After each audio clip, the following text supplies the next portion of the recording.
Salut tout le monde, c'est Septimus Blex, ça fait super plaisir de vous retrouver. On passe donc aujourd'hui à la formule V2 du Reaper, puisque c'est dans le pack hein, V1, V2, ça fait les deux, c'est cool. C'est une bonne initiative, mine de rien. Donc j'ai laissé le Reaper pour l'instant sur son petit socle V1, le temps qu'on déballe tout ça, et puis justement on va l'adapter. Hein. Voilà, donc là ici directement, on a le fameux socle de vaisseau moyen. Ce qui signifie que le Reaper passe en vaisseau moyen, ce qui me semble plutôt logique, dans la V2, et ça, c'est cool. Hein. On a donc ici les fameux Bitonio. Alors, à noter que, quand même, faut le dire, dans les kits de conversion, on a cette partie-là, vous voyez, mais on n'a pas cette partie-là. C'est-à-dire qu'il va falloir aller piocher dans les grands vaisseaux, ces trucs-là, vous voyez. Donc voilà. Encore un petit truc... Non, je trouve pas ça super, mais bon. Donc voilà, on a déjà préparé ça, c'est une bonne chose. Ensuite, qu'est-ce qu'on a à l'intérieur? Ici, on a plein de choses. Donc les cartes, on les regarde à la fin, si vous voulez bien. On va d'abord dépuncher le matos. Hein. Alors ici, on nous explique que c'est la liste du matériel de la seconde édition. On a tous les détails, et ici on nous explique une seconde édition de X-Wing, voilà, et la nouvelle manière hein, d'assembler comment s'appelle, la roue de manœuvre. Et au niveau du dépunchage, ça va, on va pas être embêté. Comment qu'on fait pour jouer, s'il vous plaît, sans jetons? Non, parce que ça commence à bien faire en fait, quoi. Voilà. Donc c'est une bonne initiative, mais une fois de plus, il manque des trucs. Ça, vraiment, c'est abusé. Vraiment abusé. Bref. Pas de polémique. On défait la roue de manœuvre. Avec ce design, vous voyez, super stylé. C'est la classe. La classe internationale. Hop, on va mettre ça comme ça. On va la monter tout de suite, ça serait une bonne chose de faite.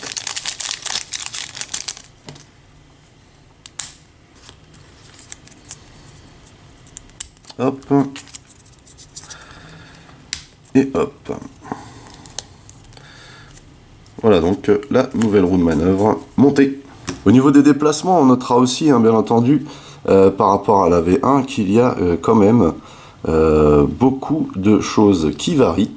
Alors on a toujours l'effet stagnant à 0.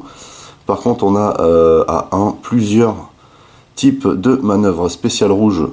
Ils en ont rajouté une hein, par rapport à celle qu'on a ici. Par contre, on dénote hein, 2 manœuvres anti-stress supplémentaires avec les virages légers à droite et à gauche à 1. Ensuite, on a toujours la même mouture au niveau des déplacements à 2, excepté que ce qu'on a gagné à 1 sur les virages légers en anti-stress, on le perd à 2.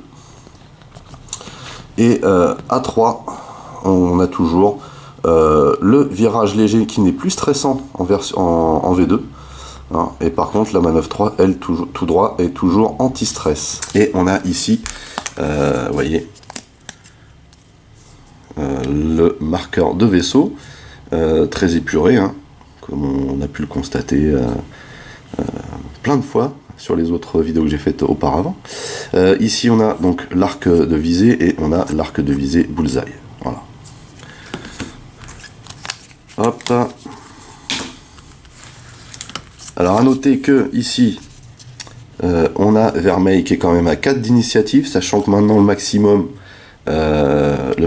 est à 5 et 6 pour les super héros de Star Wars, alors que il n'était qu'à 6 dans la version V1. Voilà. Il y a sûrement une raison pour ça. Donc voilà ce que ça donne le socle, et du coup maintenant on va pouvoir le positionner sur son socle moyen. Et là tout de suite c'est autre chose. Hein. Terrible. J'aime énormément ce que ça donne avec ce nouveau look là, c'est vraiment excellent. Ça claque. Voilà, donc ça on va l'enlever du coup. Et on va pouvoir tout de suite passer aux cartes. Donc, première chose à dire, hein, c'est qu'on n'a pas de carte de formation rapide pour le Reaper. J'insiste. La formation rapide, c'est le gros point, une nouveauté majeure hein, dans la V2, et il n'y a pas de formation rapide pour une nouveauté comme le Reaper. Voilà. Je ne comprends pas. Je ne comprends pas. C'est obligatoirement possible de le faire parce que sinon on ne pourrait pas faire de nouvelles cartes pilotes. Il n'y aurait pas d'intérêt. Oui, mais bon, voilà. C'est comme ça. Alors, on commence donc avec le Major Vermeil. Valeur d'initiative, cette fois-ci, 4. 3 d'attaque, 1 de défense, 6 de coque, 2 de bouclier. Somme toute, hein, rien ne change par rapport à la V1. On a toujours concentration, esquive. Ici, on a coordination qui vous stresse et on a brouillage. Hein. Voilà, la coordination n'était pas présente sur la V1. En tout cas, pas directement. Alors, le Major Vermeil, tant que vous effectuez une attaque, si le défenseur n'a aucun marqueur vert, vous pouvez changer un de vos résultats œil vierge en un résultat critique, donc même capa. Par contre, on a aileron adaptable. Avant de révéler votre cadran, si vous n'êtes pas stressé, vous devez, cette fois-ci, vous devez exécuter une manœuvre blanche, un droite-gauche léger ou un tout droit. Ok. Voilà. Donc ça, c'est si on n'est pas stressé. Donc du coup, est-ce qu'on doit stresser pour pas être ennuyé ou pas? Je sais pas en fait. Est-ce que ça va changer les directions? Bref, bon, je ne sais pas. Ensuite, on a le capitaine Ferof. Donc valeur d'initiative 3. Pour le reste, il n'y a rien qui change. La capa, donc tant que vous défendez, si l'attaquant n'a aucun marqueur vert, vous pouvez changer un de vos résultats vierges en un résultat évasion. Plutôt excellent, je trouve. On a la même chose ici pour les ailerons adaptables, hein, c'est inhérent au vaisseau à mon avis. Voilà. Ensuite on a visier, visier,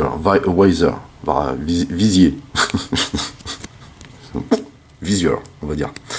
Valeur d'initiative de 2, on n'a rien qui change au niveau des stats, on a toujours les ailerons adaptables, la capa. Alors, sa capa, après avoir entièrement exécuté une manœuvre à vitesse 1 en utilisant votre capacité aileron adaptable, donc vous n'êtes pas stressé, vous pouvez effectuer une action de coordination, dans ce cas, sauter votre étape.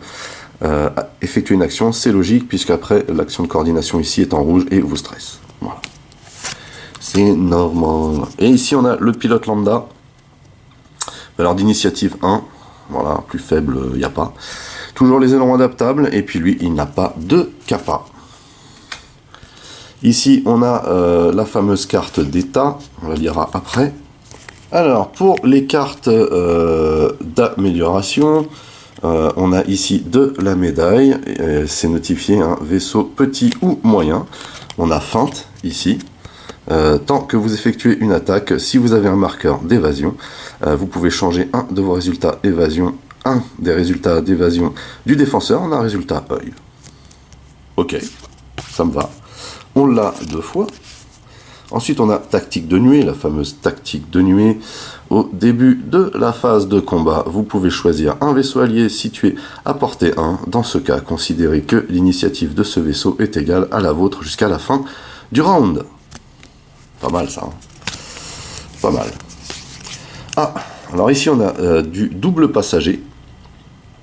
À noter hein, encore une fois que pour avoir les données, hein, savoir ce que vous pouvez embarquer sur votre Reaper, vous avez soit l'appli hein, chez FFG, que vous pouvez mettre sur votre PC, vos tablettes, vos portables, ou alors carrément télécharger la liste actuelle, hein, qui subira forcément des mises à jour je pense.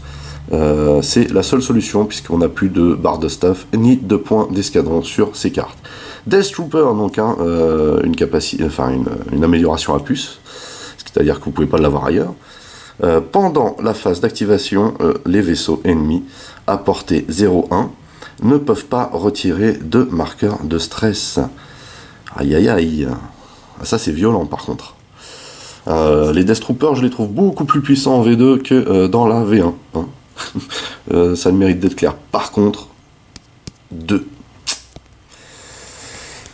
Bon, pourquoi pas. Ah, le directeur Krennic, donc pareil, hein, une amélioration unique. Il faut avoir au préalable, j'imagine, ciblé, ou ça rajoute, non, excusez-moi, autant pour moi, ça rajoute ciblage. Voilà, quand vous avez une icône comme ça sur le côté, ça vous rajoute cette capacité, plutôt pas mal. Mise en place avant de placer les forces, assigner la carte d'état prototype optimisée à un autre vaisseau allié. Donc là, c'est précisé autre vaisseau allié. Hein. C'est pas à un vaisseau allié, c'est un autre vaisseau allié. Ça signifie donc hein, que vous ne pouvez pas le mettre à vous-même, car les règles de X-Wing indiquent que les vaisseaux alliés, vous faites partie des vaisseaux alliés. C'est-à-dire, ça peut très bien être un deuxième vaisseau à côté de vous, mais ça peut être aussi le vaisseau dont on parle. Alors que là, en l'occurrence, on vous précise bien un autre vaisseau allié. La carte prototype optimisée, ça dit quoi ici? Donc voilà le marqueur d'état ici, hein, que vous allez récupérer de la V1 bien entendu, puisque voilà, il n'y a pas au dépunchage. Tant que vous effectuez une attaque principale par l'arc de tir principal, contre un vaisseau verrouillé par un vaisseau allié, qui possède l'amélioration directeur Krennic, vous pouvez dépenser un résultat dégâts critiques, concentration. Dans ce cas, choisissez une des options suivantes. Le défenseur perd un bouclier ou le défenseur retourne une de ses cartes dégâts face cachée. Voilà. Alors, c'est un peu gadget, mais c'est pas mal. Hein. C'est pas mal. C'est d'où le fait qu'en fait, pas de commentaire. D'où le fait que le directeur Krennic vous ajoute le ciblage. Voilà, ça semble logique. Je trouve pas ça super transcendant comparé à ce que ça fait en V1. Voilà, tout simplement. À l'inverse des commandos des Death Troopers. Ici, donc, on a Slicer du BSI, hein, toujours passager. Pendant la phase de dénouement, les vaisseaux ennemis à portée 1 à 2 ne peuvent pas retirer de marqueur de brouillage. Donc ça, c'est un bon passager parce que, effectivement, le brouillage, normalement, hein, est censé être le point névralgique du Reaper. Ici, on a l'officier tactique. Alors, nécessite d'avoir coordination en rouge, ce que vous avez normalement déjà hein, de base, parce que, vous voyez, c'est indiqué ici.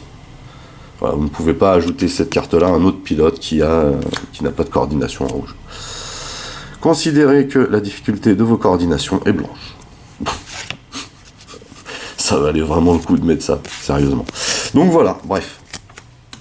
Donc plutôt cool, alors on a terminé, hein, parce que vous voyez, il n'y a pas énormément de matos. Qu'est-ce qu'on peut récupérer finalement de la V1 dans cette V2? Tout simplement ça. Et ça, sachant que tous les autres types de marqueurs normalement ont dû changer sur la V2, mais qui ne sont pas présents encore une fois ici. Ce qu'il n'y a pas de présent non plus, c'est les cartes de formation rapide. Pour une nouveauté, je trouve ça vraiment super light de leur part. Je trouve que ce vaisseau est plus sympa. Les options qu'on propose en V1 sont plus sympas que la V2. La V2, je trouve que les cartes de stuff sont un peu faiblardes. Par contre, les cartes de pilote sont bien fournies. C'est-à-dire, bah, vous mettez votre pilote, vous mettez les Death Troopers et on n'en parle plus, quoi. En gros, c'est ça. C'est l'idée. Par contre, j'aurais bien aimé savoir à quel niveau de menace ça s'élève. Pour cela, il va falloir faire des calculs savants, du coup. Hein. Savoir reprendre ce qu'on a comme format déjà de carte de formation rapide, voir à quel seuil il place au niveau des points d'escadron la menace, hein, et puis retranscrire ça sur les vaisseaux et les combinaisons qu'on va vouloir faire. Je vois pas d'autre solution pour aller plus vite. C'est juste trop galère de pas avoir toutes ces données et surtout de pas avoir les jetons qui vont bien pour jouer, vous voyez. Parce qu'à la limite, bon, les gens qui vont avoir le temps de se faire leur config, bah pourquoi pas, ils ont le temps, tant mieux pour eux. C'est pas le cas de tout le monde, je le précise quand même, d'aller chercher les infos, les points d'escadron, les machins, combien ça coûte, ce que ça peut embarquer, tout ça, bon, pourquoi pas. Avant c'était sur les cartes, hein, c'était plus rapide à ce niveau-là. Là maintenant, il faut aller chercher ça. Mais c'est surtout qu'arriver sur la table, si on n'a pas les nouveaux jetons, genre bouclier actif, inactif, on fait comment? Juste ça, hein, juste ça. Voilà, c'est la question. Donc là, du coup, un peu déçu hein, par la mouture V2 du Reaper. Franchement, autant le jouer en V1. Voilà. Pour tous ceux qui vont rester sur la V1 un bon bout de temps, je conseille fortement ce vaisseau qui est très très sympa, mine de rien. Très très sympa. Il est très joli, mais il est très très sympa, ça fait un bon vaisseau de soutien, ça. Voilà, bah c'est tout. Et non, c'est tout, mais je précise quand même que ce que je donne, c'est que mon avis à chaque fois, hein. Voilà. Donc maintenant, c'est vraiment tout. Je suis très content quand même d'avoir partagé ça avec vous. J'espère que ça vous a plu. N'oubliez pas que vous pouvez lâcher des commentaires dans la section du dessous. N'oubliez pas non plus de mettre un pouce en l'air, hein, pour contrebalancer avec ceux qui mettent des pouces en bas. Et oui, il y en a. Merci de partager mes vidéos aussi, hein, c'est cool, ça me fait de la pub. Pour les nouveaux, n'oubliez pas de vous abonner à ma chaîne. Vous pouvez aussi checker mes autres revues, Masques, Transformers, Micro Machines, etc., etc., etc., mais aussi mes playlists. En attendant, je vous donne rendez-vous à très très vite. Portez-vous bien et à la prochaine. Allez, bye bye.